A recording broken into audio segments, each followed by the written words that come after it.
ಹೇಳೋದೇನು ಅಂತಂದ್ರೆ ಎಚ್.ಸಿ. ಮಹಾದೇವಪ್ಪ ಅವರು ಮುಸ್ಲಿಮರನ್ನ ಓಲೈಕೆ ಮಾಡಲಿಕ್ಕೆ, ಮೋಹನ್ ಅವರು ಹೇಳಿರುವಂಥದ್ದು, ಮುಸ್ಲಿಂ ಅವರನ್ನ ಓಲೈಕೆ ಮಾಡಲಿಕ್ಕೆ ನಾಲ್ವಡಿ ಕೃಷ್ಣರಾಜ ಒಡೆಯರ್ ಅವರು ಕಟ್ಟಿಸಿರುವಂತಹ ಕನ್ನಂಬಾಡಿ ಅಣೆಕಟ್ಟನ್ನ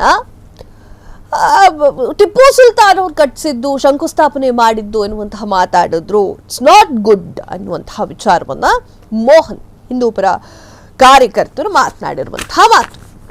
ಎಲ್ಲೇ ನೋಡಿದ್ರು, ಇತಿಹಾಸವನ್ನ ಹೇಗೆ ಕೆದಕು ನೋಡಿದ್ರು, ಎಷ್ಟೇ ವಿಚಾರಗಳನ್ನ ಹೊರಗೆ ಹಾಕಿದ್ರು ಕೂಡ ಅದು ಆಗಿರೋದು 1911ರಲ್ಲಿ ನಾಲ್ವಡಿ ಕೃಷ್ಣರಾಜ ಒಡೆಯರ್ ಅವರು ಕನ್ನಂಬಾಡಿಯನ್ನ ಶಂಕುಸ್ಥಾಪನೆ ಮಾಡಿದ್ದೇ ನಿಜ. ಹಾಗೂ ಟಿಪ್ಪು ಕೂಡ ಈ ಒಂದು ನಿರ್ಧಾರವನ್ನ ಕೈಗೊಂಡಿದ್ದ ಅನ್ನೋದು ಸತ್ಯ.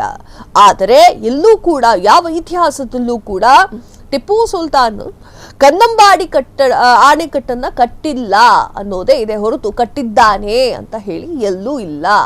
ಸಿ ಮಹಾದೇವಪ್ಪ ಅವರು ಶಂಕುಸ್ಥಾಪನೆಯ ಕಲ್ಲನ್ನ ನೋಡ್ಕೊಂಡು ಹಾಗೆ ಹೇಳಿದ್ರೋ ಏನೋ.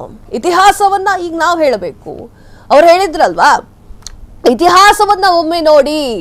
ಸಿ ಮಹಾದೇವಪ್ಪ ಅವರ ಒಂದು ಹೇಳಿಕೆಯೇ ಆಗಿತ್ತು, ಇತಿಹಾಸವನ್ನ ಒಮ್ಮೆ ನೋಡಿ, ಓದ್ಕೊಂಡು ಬನ್ನಿ. ಟಿಪ್ಪು ಸುಲ್ತಾನ್ ಅಡಿಗಲ್ಲನ್ನ ಹಾಕಿದ್ದು ಕನ್ನಂಬಾಡಿಗೆ, KRSಗೆ ಅಂತ. ಎಸ್, ನೀವು ಒಂದ್ ಸ್ವಲ್ಪ ಇತಿಹಾಸವನ್ನು ನೋಡಿದ್ರೆ ಒಳ್ಳೇದು. KRSಗೆ ಶಂಕುಸ್ಥಾಪನೆ ಮಾಡಿದ್ ಯಾರು ಅನ್ನೋದು ಗೊತ್ತಾಗುತ್ತೆ. ಯಾವ ಒಂದು ಕಾಲ ಅವಧಿಯಲ್ಲಿ ಇದಾಗಿದೆ ಅನ್ನೋದು ಕೂಡ ಗೊತ್ತಾಗುತ್ತೆ. ನೀವು ಇತಿಹಾಸವನ್ನ ಚೆಕ್ ಮಾಡಿ ಅಂತ ಹೇಳಿದ್ರಲ್ಲ, ತಾವೊಂದ್ಸಲ ಓದಿದ್ರೆ ಟಿಪ್ಪು ಸುಲ್ತಾನ್ ಓಲೈಕೆ ಮಾಡ್ಲಿಕ್ಕೆ ಹೋಗಿ ನಮ್ಮ ಈ ಒಂದು ನೆಲದ ನಾಲ್ವಡಿ ಕೃಷ್ಣರಾಜ ಒಡೆಯರ್ ಅವರ ಸಾಧನೆಯನ್ನ ಅಲ್ಲಗಳೆಯೋದು ತಪ್ಪು. ಇತಿಹಾಸವನ್ನ ಯಾರು ಓದಬೇಕು ಅನ್ನೋದು ನೀವೇನು ಡಿಸೈಡ್ ಮಾಡ್ಕೊಳ್ಳಿ. ಕನ್ನಡಾಂಬೆಯ ಅಡಿಗಲ್ಲು ಹಾಕಿದ್ದು, ಎಸ್ ವೀಕ್ಷಕರೇ, ಕಂಪ್ಲೀಟ್ ಆಗಿ ಹೇಳ್ಬಿಡ್ತೀನಿ ಈ ಒಂದು ವಿಚಾರಕ್ಕೆ ಸಂಬಂಧಪಟ್ಟಂತೆ. ಕನ್ನಂಬಾಡಿ ಸತ್ಯಾತೆಗಳನ್ನ ಮಾತನಾಡೋಣ. KRS ಇದನ್ನ ಶಂಕುಸ್ಥಾಪನೆ ಮಾಡಿದ್ದು 1911ರಲ್ಲಿ ನಾಲ್ವಡಿ ಕೃಷ್ಣರಾಜ ಒಡೆಯರ್ ಅವರು ತನ್ನ ಹೆಂಡತಿಯ ಒಡವೆಯನ್ನ ಬಾಂಬೆಯಲ್ಲಿ ಮಾರಿ ಅದಕ್ಕೆ ಸಿಕ್ಕಿರುವಂತಹ ದುಡ್ಡಿನಲ್ಲಿ ಹಾಗೂ ಇನ್ನೂ ಅನೇಕ ಕಡೆ ದುಡ್ಡನ್ನ ಹೊಂದಿಸಿ ಕಟ್ಟಿರುವಂತಹ ನಮ್ಮ ಹೆಮ್ಮೆಯ ಕನ್ನಂಬಾಡಿ ಇದೆಯಲ್ಲ, ಆ ಕನ್ನಂಬಾಡಿಯನ್ನ ಕಟ್ಟಿಸಿದ್ದು ನಾಲ್ವಡಿ ಕೃಷ್ಣರಾಜ ಒಡೆಯರ್ ಅವರೇ.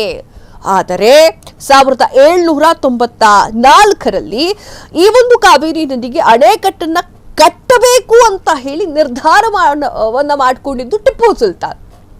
ಟಿಪ್ಪು ಸುಲ್ತಾನ್ ನಿರ್ಧಾರವನ್ನ ಮಾಡ್ತಾರೆ ಹೊರತು ಕಟ್ಟೆಯನ್ನ ಕಟ್ಟೋದಿಲ್ಲ.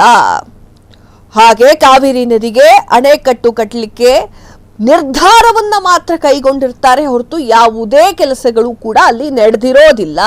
ತದನಂತರ 119 ವರ್ಷಗಳ ನಂತರ 1911ರಲ್ಲಿ KRS ಕಟ್ಟಬೇಕು ಅಂತ ಹೇಳಿ ಡಿಸೈಡ್ ಮಾಡಿ ಕಟ್ಟಿದ್ದು ನಾಲ್ವಡಿ ಕೃಷ್ಣರಾಜ ಒಡೆಯರ್. ಈಗ ಯಾಕೆ ಸುದ್ದಿ ಮುನ್ನೆಲೆಗೆ ಬಂತು ಅಂತಂದ್ರೆ ಎಚ್.ಸಿ. ಮಹಾದೇವಪ್ಪ ಅವರ ಆ ಒಂದು ಮಾತು, ನಾಲ್ವಡಿ ಕೃಷ್ಣರಾಜ ಒಡೆಯರ್ ಅವರ ಜಯಂತಿ ದಿನ ಆಡಿರುವಂತಹ ಮಾತು. ಸಚಿವ ಎಚ್.ಸಿ. ಮಹಾದೇವಪ್ಪ ಅವರು ಏನ್ ಮಾತಾಡ್ತಾರೆ ಅಂತಂದ್ರೆ, KRS ಇತಿಹಾಸವನ್ನ ಮಾತಾಡ್ತಾರೆ. ಸಾಕಷ್ಟು ಜನ ಇತಿಹಾಸವನ್ನ ನೋಡ್ಬೇಕಾಗತ್ತೆ, ಇತಿಹಾಸವನ್ನ ಓದಬೇಕಾಗತ್ತೆ. ಟಿಪ್ಪು ಸುಲ್ತಾನ್ ಅವರು KRS ಡ್ಯಾಮ್ಗೆ ಅಡಿಗಲ್ಲನ್ನ ಹಾಕಿದ್ದಾರೆ. ಆ ಅಡಿಗಲ್ಲು ಇದೆ, ಮುಂಭಾಗದಲ್ಲಿ ಇದೆ, ಅದನ್ನ ಒಮ್ಮೆ ನೋಡಿ ಅಂತ ಹೇಳಿ ಎಚ್.ಸಿ. ಮಹಾದೇವಪ್ಪ ಅವರು ಹೇಳ್ತಾರೆ. ಅದಕ್ಕೆ ಕ್ಲಾರಿಫಿಕೇಶನ್ ಆಗಿ ಈಗ ಇತಿಹಾಸ ತಜ್ಞರು ಮಾತನಾಡಿದ್ದಾರೆ ಹಾಗೂ ಹಿಂದೂಪರ ಕಾರ್ಯಕರ್ತರು ಮಾತನಾಡಿದ್ದಾರೆ. ಏನಂತ ಮಾತನಾಡಿದ್ರು? ಇದಿಷ್ಟು ವಿಚಾರಗಳನ್ನ ಅವ್ರು ಹೇಳಿದ್ರು 1911ರಲ್ಲಿ ಕಟ್ಟಿಸಿದ್ದು ಅಂತ. ಈಗ ಎಚ್.ಸಿ. ಮಹಾದೇವಪ್ಪ ಅವರು ಒಂದ್ಸಲ ಇತಿಹಾಸ ನೋಡ್ಕೊ ಬರ್ಬೇಕು. ಯಾರು ಕಟ್ಟಿಸಿದ್ದು, ಯಾವ್ದ್ರಲ್ಲಿದೆ, ಯಾವ ಲ್ಯಾಂಗ್ವೇಜ್ ಅಲ್ಲಿದೆ. ಎಸ್, ಲ್ಯಾಂಗ್ವೇಜ್ ಕೂಡ ಇದೆ, ಕನ್ನಡ, ಪರ್ಷಿಯನ್, ಇಂಗ್ಲಿಷ್ ಭಾಷೆಯಲ್ಲಿ ಆ ಒಂದು ನಾಮಫಲಕ ಇದೆ. KRS ಮುಖ್ಯದ್ವಾರದಲ್ಲಿ ಕನ್ನಂಬಾಡಿ ಕಟ್ಟೆಯ ಶಂಕುಸ್ಥಾಪನೆಯ ನಾಮಫಲಕದಲ್ಲಿ ಯಾವ ರಾಜ, ಯಾರು ದಿವಾನರಾಗಿದ್ರು, ಇಂಜಿನಿಯರ್ ಯಾರು ಅನ್ನೋದ್ರ ಬಗ್ಗೆ ಎಲ್ಲ ವಿಶ್ಲೇಷಣೆ ಇದೆ. ಎಸ್, ಇತಿಹಾಸ ತಜ್ಞರೇ ಬಾಯ್ಬಿಟ್ಟಿರೋ ಹಾಗೆ, ಇತಿಹಾಸ ತಜ್ಞರೇ ಹೇಳಿರೋ ಹಾಗೆ 1911ರಲ್ಲಿ ನಾಲ್ವಡಿ ಕೃಷ್ಣರಾಜ ಒಡೆಯರು ಈ ಒಂದು ಕನ್ನಂಬಾಡಿ ಶಂಕುಸ್ಥಾಪನೆಯನ್ನ ಮಾಡ್ತಾರೆ. ತದಾದ ನಂತರ ಅದೆಲ್ಲರಿಗೂ ಕೂಡ ಉಪಯುಕ್ತವಾಗುತ್ತೆ. ಹೊರತು ಟಿಪ್ಪು ಸುಲ್ತಾನ್ ಬಂದಿಲ್ಲ ಇಲ್ಲಿ.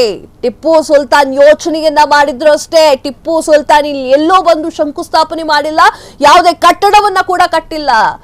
ಅದೆಷ್ಟೋ ವಿಚಾರಗಳಲ್ಲಿ ಟಿಪ್ಪು ಸುಲ್ತಾನ್ ಅವರನ್ನ ಎಳೆದು ತರ್ತಾ ಇದ್ದೀರಾ. ಯಾಕೆ? ಎಚ್ ಎ ಮಹದೇವಪ್ಪ ಅವ್ರು ಹೇಳಿದ್ದೇನು? ಇತಿಹಾಸವನ್ನ ನೋಡಿ, ಇತಿಹಾಸವನ್ನ ಓದಿ. ಅಲ್ಲಿ ನಾಮಫಲಕ ಇದೆ, ಶಂಕುಸ್ಥಾಪನೆಯ ಗುರುತಿನ ಕಲ್ಲಿದೆ. ಅದಕ್ಕೆ ಕಾರಣ ಏನು ಅನ್ನೋದ್ರ ಬಗ್ಗೆ ಕಂಪ್ಲೀಟ್ ಡೀಟೇಲ್ಡ್ ಆಗಿ ನೋಡಿದ್ರಿ.